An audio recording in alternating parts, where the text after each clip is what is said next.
볼보 XC60 TA 리차지 모델입니다. XC60 라인업에서 최상위에 위치하고 있고요. 외관에서 다른 모델과의 차별화는 크지 않은 편입니다. 클래식하면서도 고급스러운 느낌을 전해주는 세로 기둥 형태의 그릴, 그리고 토르 망치 타입의 DRL은 여전히 디자인 포인트로 괜찮은 것 같습니다. 직렬 4기통 가솔린 2.0 엔진 기반의 플러그인 하이브리드 시스템을 갖추고 있습니다. 배기량은 1969cc고요. 시스템 총 출력은 405마력인데 엔진 318, 모터는 65고요. 8단 자동 기어트로닉과 매칭을 이루고 있고요. 볼보 차량들은 본닛 오픈 각도가 큰 편이라서 정비 용이성이 아주 뛰어납니다. 키 언락을 했을 때 별도의 화려한 세레머니는 없고요. 앞뒤 도어 손잡이 쪽에 간접 조명 적극적인 편이죠. LED로 구성된 풋램프와 실내 등은 아주 적극적인 편이긴 한데 상대적으로 앰비언트 라이트가 좀 아쉽습니다. 실내에서 아쉬운 앰비언트 라이트는 영롱하게 빛나는 오레퍼스 조명이 대신해주는 것 같죠? 헤드램프는 LED 타입인데요. 아주 유연하고 똑똑하게 잘 대응을 해줍니다. 광원의 폭과 직진성 모두 좋은 편이고요. 별도의 레벨링 조절 장치는 없지만 반응이 좋기 때문에 특별히 필요할 것 같지도 않습니다. 상하향 변동 폭도 굉장히 큰 편에 속하고요. 볼보의 헤드램프는 별도의 레벨링을 할 수가 없도록 그렇게 되어 있는데요. 딱히 필요가 없습니다. 지금 보시는 것처럼 주변 강량이 어두울 때 아주 유연하게 대처를 잘 해주고 있는데요. 운전석 쪽은 하향을 비춰주고 있고 조수석 쪽은 상향을 비춰주고 있습니다. 스티어링 각도에 따라서 초점도 같이 움직여주기 때문에 시정일관 또렷하고 시원한 시야를 확보해줄 수 있는데요. 3차선 도로에서 제가 제일 끝차선으로 주행하고 있는데 1차선 넘어서까지 가시거리에 들어올 정도로 광원의 폭과 직진성 아주 뛰어난 편입니다.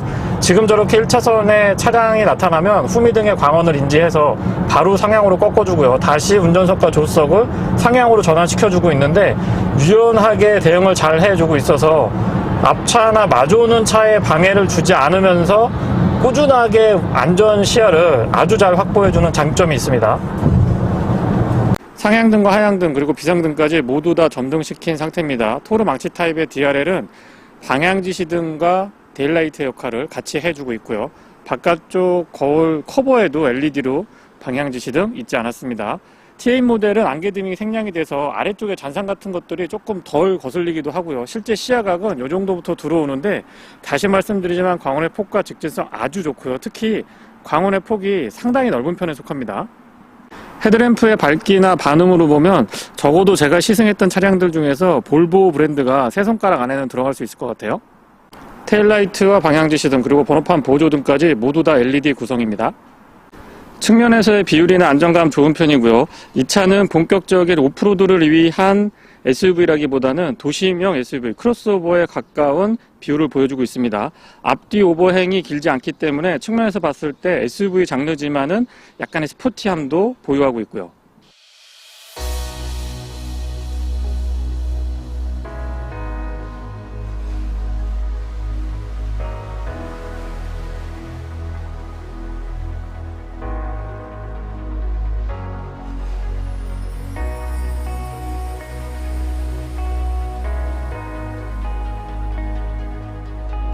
휠은 20인치고요. 타이어 사이즈는 255, 45, 20입니다. PHEV 모델이라서 충전 단자와 주유구가 공존하고 있는데요. 일단 충전 단자는 운전석 휀더 앞쪽에 위치하고 있고요. 주유구는 조수석 뒤쪽 휀더에 자리하고 있고요. 캠리스 방식이라서 사용할 때 굉장히 편리하죠. 앞쪽에서는 고풍스러운 느낌과 고급스러움을 간직하고 있는데요. 뒤쪽에서는 아무래도 수직과 수평을 적절히 활용하고 있는 테일램프 덕분에 세련된 맛이 있습니다. 후면부 디자인은 안정감 있는 도시명 SUV의 전형이라고 말씀을 드리고 싶고요. 확실히 수직과 수평을 적절히 잘 활용하고 있는 테일라이트가 디자인의 정점을 잘 보여주고 있는 것 같습니다. 하단부의 디퓨저는 조금 밋밋하게 가져가고 있고요. 이 차는 머플러를 바닥 쪽으로 향하게 해서 언뜻 보면 싱글 타입인 것 같지만 화면에 잡힐지 모르겠는데요. 좌우측으로 듀얼 타입의 머플러 갖추고 있습니다. 둘 다 바닥을 향하고 있기는 하고요. 테일게이트는 전동이고 볼보 레터링의 L자 아래쪽에 살짝 버튼을 눌러주시면 됩니다. 속도나 소음 모두 적절한 편이고요. 안쪽의 공간은 PHEV 차량이라서 이렇게 손해보는 거는 없는 것 같습니다. 다만 이 측면에서 이렇게 보면 앞쪽이 살짝 올라와 있고 뒤쪽이 이렇게 내려와서 슬로프 형태를 띠고 있는데요. 차박이나 솔캠 같은 거 하시는 분들한테는 조금 아쉬울 수도 있겠다는 생각이 듭니다. 하지만 전체적으로 이 헤드룸 공간 여유가 있다 보니까 공간에 있어서의 아쉬움은 크지 않고요. 바닥 쪽도 이렇게 들어 올려 보면은 깊이가 있고 짜임새 있게 구성이 되어 있어서 펑크 수리킷 같은 걸 안쪽에 집어넣고 이 스티로폼으로 꽉 짜여져 있는데 요런데 요소요소에 이렇게 그 보관 같은 거 하시기에 나쁘지 않은 공간입니다. 타올이나 이 차량용 관리용품들 보관하시면 깔끔하게 트렁크 공간 쓰실 수가 있을 것 같고요. 판넬도 생각보다 좀 두툼하고요. 요 상단에 알루미늄 같은 걸로 덧대주고 있어서 스크래치 방지 효과도 있고 익스테리어적으로도 조금 더 고급스러운 그런 맛이 있습니다. 그리고 LED로 조명이 준비가 되어 있고요. 운전석하고 조수석 측면에 이렇게 준비가 되어 있습니다. 12V 파워 아울렛은 운전석 쪽으로만 커버링 깔끔하게 되어 있고요. 스크린도 이 텐션도 좋은 편이고 잡소리 같은 거 크게 나지 않아서 사용하기에 편리했습니다. 그래도 SUV니까 뒤쪽 공간 2열 등받이 접어서 다시 한번 좀 보여드려 볼게요. 2열 등받이 각도 조절은 안 되고요. 트렁크 쪽에서 2열 등받이를 접을 수도 없습니다. 뒷문을 열고 이 상단을 이렇게 눌러야지 눌렀을 때 양쪽으로 같이 헤드레스트가 접히네요. 이렇게 접히는 방식이고 접었을 때 완전히 평평하진 않은데 그래도 앞쪽이 많이 들리진 않습니다. 2열 등받이를 접고 러기지 스크린까지 제거했을 때의 공간입니다. 확실히 SUV이고 또 헤드룸 공간 여유가 있는 차량이다 보니까 공간 활용도는 나쁘지 않고요. 이렇게 보니까 차박이나 솔캠 같은 거 하시는 분들한테 더없이 좋은 공간이 되지 않을까 싶습니다. 전동 테일게이트는 양쪽에 손잡이를 마련을 해뒀고요. 버튼 눌러주시면 닫을 수가 있습니다. 닫을 때 보니까 속도가 조금 더 빨라도 나쁘지 않을 것 같다는 생각이 드네요. 스마트 키는 금속과 가죽이 혼합되어 있기 때문에 고급스럽고 무게감 그리고 그립이 좋은 편입니다. 바깥쪽도 손잡이 스마트 키 락 언락 기능은 뒤쪽에도 이렇게 음각 처리가 되어 있고요. 앞쪽에도 물론 준비가 되어 있습니다. 도어는 두께도 두께지만 딱 닫았을 때 묵직하고 꽉 잡아주는 그런 느낌이 안정감 좋고요. 실내는 블랙 원톤으로 심심하게 가져가지 않고 밝은 베이지와 블랙이 혼합되어 있는데 고급스럽고 차분하고 좀 깔끔한 느낌이 좋습니다. 도어 쪽 살펴보면은요. 가죽 같은 걸로 덧대져 있기 때문에 만졌을 때의 촉감 같은 것도 좋고요. 사운드 시스템은 B&W입니다. 이 커버가 금속으로 준비가 되어 있는데 보기에도 참 고급스럽고 만졌을 때 느낌도 차가운 느낌이 나쁘지 않고요. 시트는 2개까지 메모리 가능하고 손잡이 바로 아래쪽에 앞쪽으로 락 언락 기능 준비가 되어 있습니다. 윈도우 컨트롤은 모두 다 올 오토 타입이고요. 내포켓 크기나 각도 같은 것도 적당해서 사용하기에 굉장히 좋습니다. 플레이트는 알루미늄으로 살짝 덧대져 있고요. 이게 리차지라고 음각 처리되어 있습니다. 볼보 차량들은 이 차 급에 비해서 시트를 좀 인정해주고 칭찬을 해주고 싶은데요. 안장의 길이 조절도 전동으로 가능하고 날개 조인 부분도 전동 지원이 됩니다. 열선하고 통풍은 각각 3단으로 컨트롤할 수가 있고요. 마사지 기능이 포함되어 있는데 아주 제대로 마사지 잘 해줘서 그런 부분들은 분명한 경쟁력이라고 생각을 하고요. 다만 한 가지 이 헤드레스트가 조금 독특하게 되어 있는데 안전에 있어서는 굉장히 좋은 컨셉이지만 체형에 따라서는 불편함을 호소할 수도 있다는 거 분명히 말씀을 드립니다. 저는 그렇게 불편하진 않았습니다. 센터 터널이 조금 높게 준비가 되어 있고 측면에 카펫 같은 재질은 굉장히 고급스럽고 두툼합니다. 페달은 일반형이 아닌 오르간 타입이고요. 여기에도 금속하고 고무 같은 거 혼합했으면 더 좋지 않았을까 싶은 생각이 듭니다.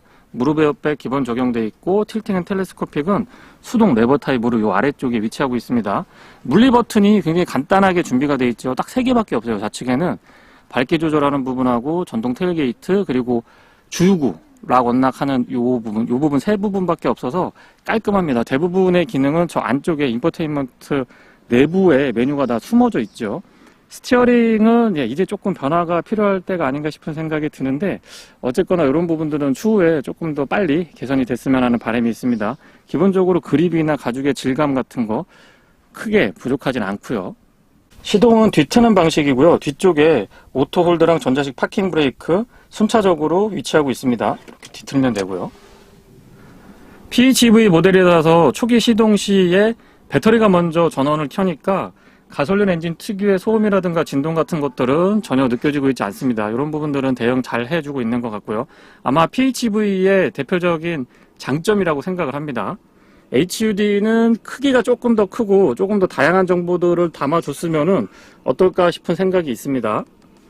클러스터는 저는 예전에 이 볼보 방식이 조금 더 좋긴 합니다. 거기에다가 가운데에 이 팀의 인포테인먼트가 혼합이 됐으면 더 좋았을 것 같은데, 지금의 이 형태는 완전히 바뀌어 있어서 별로 선택의 폭이 크지 않죠. 이렇게 간단하게 보는 거, 그 다음에 지도를 안쪽에 팝업시키는 이런 형태만 준비가 되어 있어서 제 스타일은 조금 이 클래식한 느낌이나 디지털보다는 아날로그 감성을 이 클러스터에 담아줬으면 하는 바람이 있는 편인데, 그런 부분들은 조금 아쉽기도 하고요.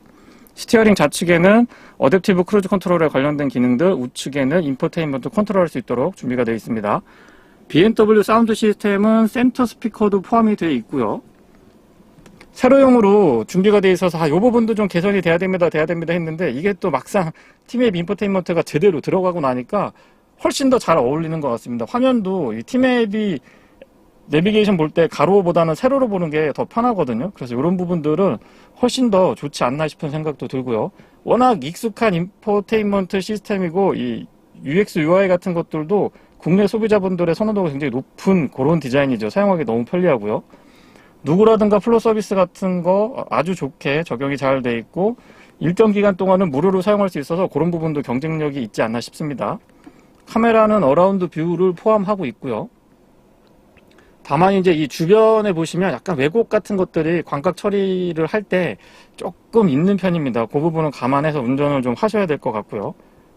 공조장치도 컨트롤하기 편리하고, 조금 아쉬운 점은 예를 들면 열선하고 통풍도 여기서 눌러서 들어가 가지고 조작을 하셔야 되고요. 스티어링 열선 포함되어 있고, 조수석에도 통풍하고 열선은 들어가 있습니다.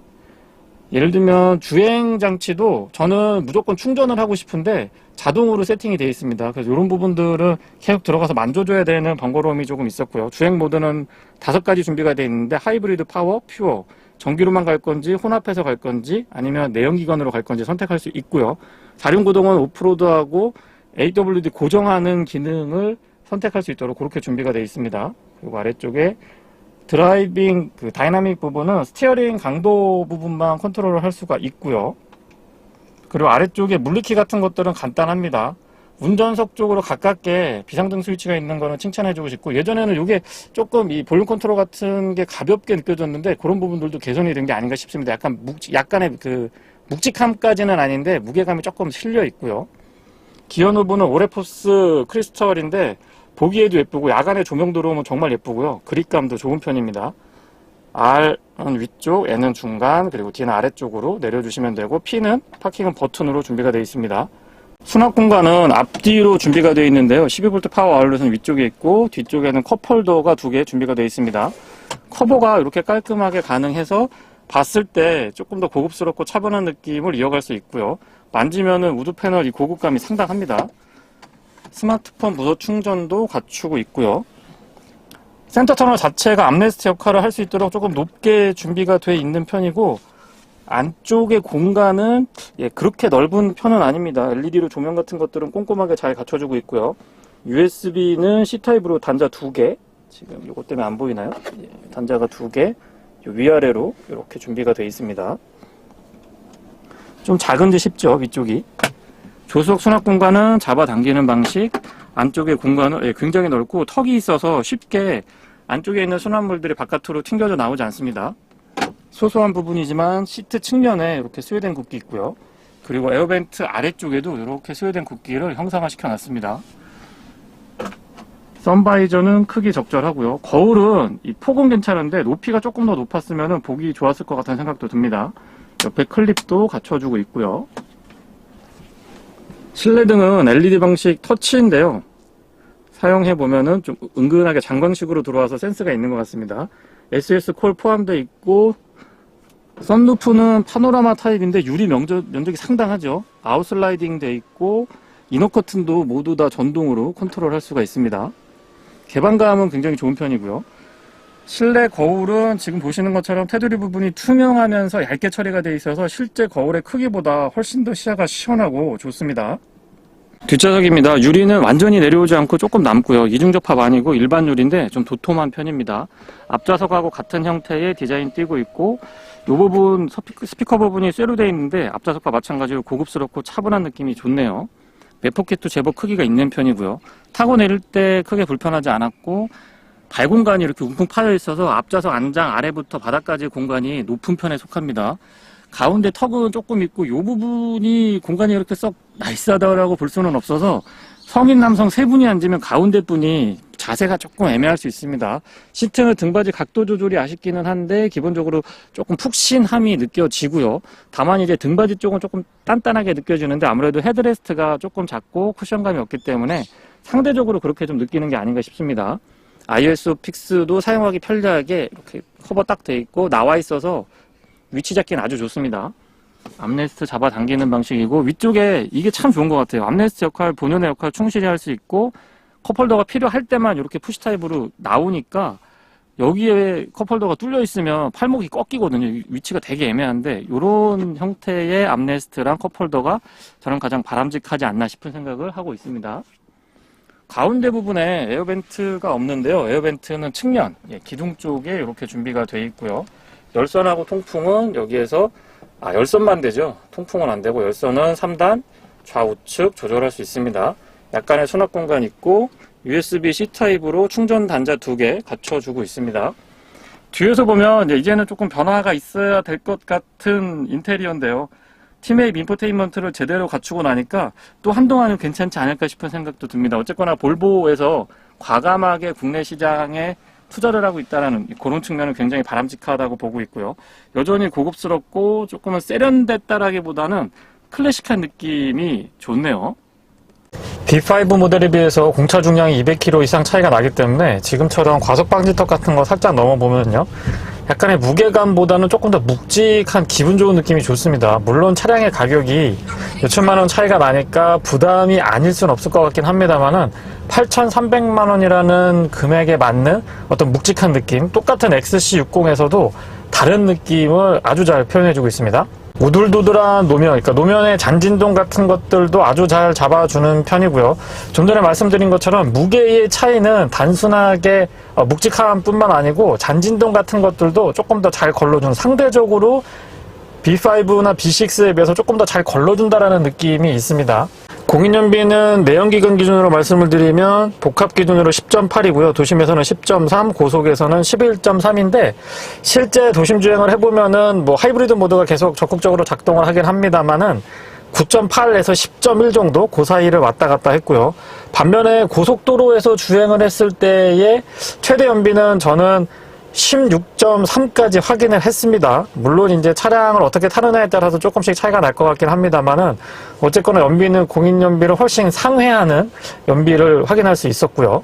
도심 주행에서 배터리 충전 장량이 완전히 0에 도달해 있다고 하더라도 적극적으로 전기 주행 모드가 가능했습니다. 기존에 나왔던 PHEV 모델들하고는 이 부분에서 조금 차별화가 되는 듯 싶고요. 참고로 전기 충전은 한번 충전했을 때 주행 가는 거리 메이커 측에서 밝히기로는 33km로 알고 있는데요. 제가 2번 풀 충전을 해봤는데 한 번은 68km, 또 한 번은 73km 이 정도가 나왔습니다. 바깥의 날씨나 이 주행 습관 같은 것들도 영향을 좀 주고 있는 것 같긴 하고요.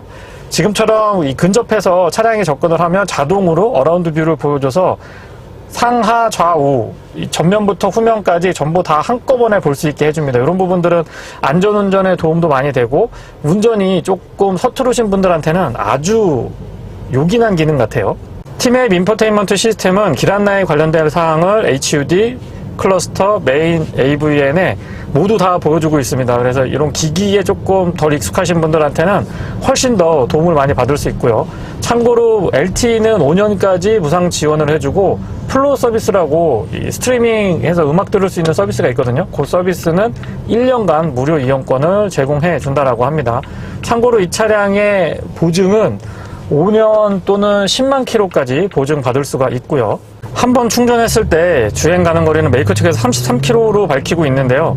제가 2번 충전을 해봤을 때 각각 60km 후반, 70km 초반 정도 나왔거든요. 그래서 평균적으로 한 60km 후반, 60km 정도 탈 수 있다라고 보면 저 같은 경우 집에서 회사까지 왕복했을 때 한 15km 정도 나옵니다. 그러면 4일 정도 출퇴근을 할 수 있으니까 일주일 정도는 전기 모드로, 순수 전기 모드로만 주행이 가능하지 않을까 싶습니다. 대신에 조금 아쉽다고 말씀드리기는 그렇고 PHEV 차량의 구조적인 특성이라고 이해를 하시는 게 좋을 것 같은데요. 충전 시간이 주행 가는 거리에 비해서는 조금 소요가 되더라고요. 약 6시간에서 6시간 반 정도를 충전을 해야 완충이 가능한데, 완전히 배터리 잔량이 없을 때에 충전했을 때 시간입니다. 6시간 전후로 충전했을 때 약 60km에서 70km 정도밖에 주행을 못한다고 하면 일반적인 전기차를 생각을 했을 때는 좀 아쉽다고 말씀을 하실 수도 있을 것 같은데, PHEV 차량에서는 평균적인 수준 이상은 되는 것 같아요. 회생제동을 사용할 수 있는 B모드로 전환해서 주행을 하면 거의 원페달 드라이빙이 가능할 정도로 굉장히 담력 있는 회생제동을 느낄 수가 있습니다. 이 모드 잘 활용을 하면 전기 충전했다가 이 줄어드는 주행 가는 거리가 훨씬 더 더디다는 거를 느낄 수가 있었고요. 발컨이랑 B모드만 적절하게 잘 활용해도 연비는 조금 더 상승할 수가 있습니다. 정말 신경 써서 주행했을 때에는 19km에서 20km 가까이도 주행할 수가 있었고요. 아유, 지금 앞쪽에 접촉사고가 났는데, 아무튼 안전운전이 최고인 것 같습니다. 앞쪽에는 WC1, 뒤쪽에는 인테그랄 리프 스프링이라고 하는 독특한 형태의 서스펜션 구조를 갖추고 있는데요. 뒤쪽이 일반 멀티링크에 비해서는 조금 탄탄하다라는 느낌이 듭니다. 다만 기존의 토션빔하고 비교를 해보면 충분히 유연하고 자유도가 조금 있는 편이라서 거부감 있는 승차감은 아니고요. 전체적으로 밸런스도 나쁘지 않은 편이고 셰시 강성이 받쳐주고 있다 보니까 승차감은 유연하면서도 쫀득한 느낌이 좋습니다. 다분히 유럽차스러운 느낌을 구현해주고 있고요. 드라이브 모드는 총 5가지를 선택할 수가 있는데요. 하이브리드, 파워, 퓨어, 오프로드, 콘스탄트 AWD 해서 완전히 AWD를 고정할 수가 있고요. 오프로드는 일정 속도 이하로 달릴 때만 선택이 가능합니다. 퓨어 모드를 선택을 하면 순수하게 전기 모터로만 주행을 할 수 있는데, 이 모드를 선택을 해서 강제로 전기차스럽게 타고 다닐 때에는 약 60km에서 70km 정도 주행 가능하다고 말씀을 드렸습니다. 이 부분은 PHEV 차량의 특성이자 분명한 장점이 될 수 있다고 생각을 하고요. 슈퍼차저와 터보차저가 같이 공존하고 있는 아주 독특한 구조의 엔진 시스템을 갖추고 있고요. 전체 시스템 총 출력이 모터 포함해서 405마력 정도 된다라고 하는데, 실체감은 글쎄요 300마력대 한 중후반 정도 가솔린 내연기관 차량을 타고 있는 그런 느낌이 듭니다. 400마력까지는 저는 체감상 아닌 것 같아요. 사운드 시스템은 바워스의 윌킨슨인데요. 잠깐 한번 들어볼까요?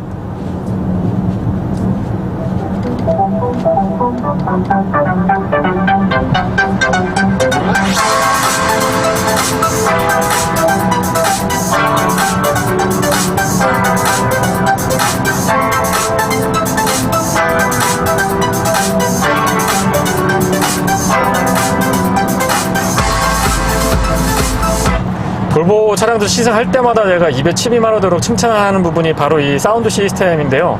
이 가격대에서 이런 사운드 시스템을 갖추기는 쉽지 않습니다. 물론 이 TA 차량은 차량 가격대가 좀 높다 보니까 약간 체감이 덜 되실 수도 있지만, B5나 B6 모델에서의 이 사운드 시스템은 정말 경쟁력이 높다라고 생각을 합니다. 고음, 중음, 저음대 모두 다 또렷하게 아주 잘 들리고요. 스테이지 모드나 스튜디오 모드 전환을 했을 때 그 차별화되는 특성들도 명확합니다. 전체적으로 음역대의 밸런스도 아주 뛰어난 편이고, 정말 저 같은 막귀가 듣기에는 너무 만족스러운 시스템이 아닌가 싶습니다. 호사를 누린다고 표현을 해볼까요? 시트 포지션이나 이 아웃사이드 미러에서 보여지는 후측면의 시야도 나쁘지 않은 편에 속하고요. A필러에 고정하지 않고 도어에 고정을 했기 때문에 이 부분의 공간을 조금 더 사용할 수가 있는 점도 분명한 장점이 아닌가 싶습니다. SUV보다는 체감상 승용차에 아주 가까운 시트 포지션과 이 승차감을 갖추고 있어서 누구라도 거부감 없이 중형 SUV에 입문할 수 있는 차량으로 아주 좋은 선택지가 될 것 같습니다. 소음하고 진동 부분은 잔진동 같은 것들은 잘 걸러주는 편이고요. 참고로 20인치입니다. 아마 B6 모델에서 21인치를 옵션으로 선택 가능한 걸로 제가 기억을 하고 있는데, 어쨌든 지금 T8 모델은 20인치만 선택이 가능한 상황이고요. 이중접합 차음 유리는 아닙니다만 이 실링 같은 것들이 되게 치밀해요. 그래서 유리 올리고 내릴 때 보면은 빡빡하게 올라가는 걸 느낄 수가 있거든요. 그래서 풍절음이나 이 공명음 같은 것들도 거의 거슬리지는 않고요. 노면에서 올라오는 타이어 마찰음이나 노면 소음 같은 것들도 대응 잘 해주고 있는 편입니다. 브레이크의 반응은 브레이크 자체가 담력이 좋고 꾸준하게 가져가니까 안정감이 높은 편이고요. B모드까지 같이 사용을 하면 브레이크에 있어서의 아쉬움은 전혀 느껴지고 있지 않았고요. 오히려 B모드에 조금 적응하셔가지고 잘 쓰시면은 브레이크 계통의 유지보수 기간을, 메인테넌스 기간을 조금 더 연장해서 경제적으로 차량을 운행할 수 있지 않을까라는 생각이 들었고요. 파워 모드에서 순간적으로 치고 나가는 느낌은 오우, 예, 이럴 때는 또 400마력에 근접한 차량이다라는 느낌을 받게 되는데, 치고 나갈 때의 우웅하고 나가는 이런 느낌이 확실히 이 슈퍼차저랑 터보차저가 공존하고 있으니까 소위 말하는 그 터보렉 같은 것들은 거의 느껴지고 있지 않습니다. 전체적인 부분에서 밸런스라든가 옵션 구성이 너무 좋기 때문에 사실 이 차를 타면서 단점을 발견하기는 쉽지 않거든요. 제가 느끼는 단점 몇 가지 좀 정리해서 말씀을 드려보면, 일단 8,390만 원이라는 이 가격대가 PHEV 시스템의 가치를 아는 분한테는 뭐 나쁘지 않은데 라고 생각할 수 있지만, XC60이라고 하는 차량을 생각해보면 부담스러운 가격임에 틀림없죠. 조금 더 한 7,990만 원 이렇게 해서 심리적인 마지노선을 넘어서지 않았으면은 훨씬 더 판매량에 이 긍정적인 영향을 기대할 수 있지 않았을까 싶은 생각이 있고요. 실내 리뷰 때 언급을 드리긴 했습니다만, 앞좌석하고 뒷좌석, 특히 뒷좌석의 등받이 각도 조절이 안 되는 부분과 헤드레스트가 작고 조금 쿠션감이 덜한 이런 느낌들은 앞좌석에서는 크게 헤드레스트가 막 거슬린다는 정도까지는 아니거든요. 체형에 따라서 조금 차이가 있을 것 같긴 합니다만은 저는 적어도 그런 느낌을 받지 못했고요. 다만 뒷좌석에 앉았을 때는 등받이 각도도 그렇고 헤드레스트가 작고 조금 딱딱하게 느껴져서 그 부분은 조금 아쉽다고 말씀을 좀 드려보겠습니다. 어댑티브 크루즈 컨트롤은 과거와 달리 이 팀의 인포테인먼트가 들어가면서 버튼 하나만 살짝 눌러주면 조향 보조랑 어댑티브 크루즈 컨트롤이랑 함께 작동을 합니다. 이 부분은 참 잘 개선했다라고 생각이 들고요. 플러스 버튼을 누르면 한 번 눌렀을 때는 5단위씩 속도가 올라가고 내려가고 이렇게 준비가 되어 있고, 길게 누르고 있으면 1단위씩 천천히 올라갔다 내려갔다 합니다. 앞차와의 거리 조절도 아주 극명하게 차별화 두고 있고요.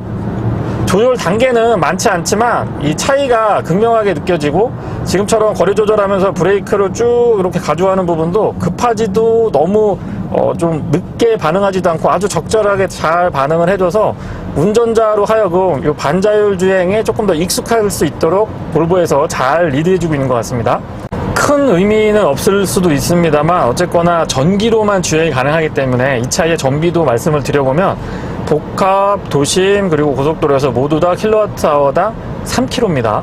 PHEV 차량이라서 저공해 차량으로 등록이 되거든요. 여기 스티커가 잘 안 보실 것 같기는 한데 스티커를 발부받을 수가 있는데, 남산 135 터널이라든가 아니면 주차장, 공용주차장 같은데 이 할인 혜택이 있기 때문에 그런 부분들도 잘 사용하시면 굉장히 차량을 경제적으로 운영하실 수가 있습니다.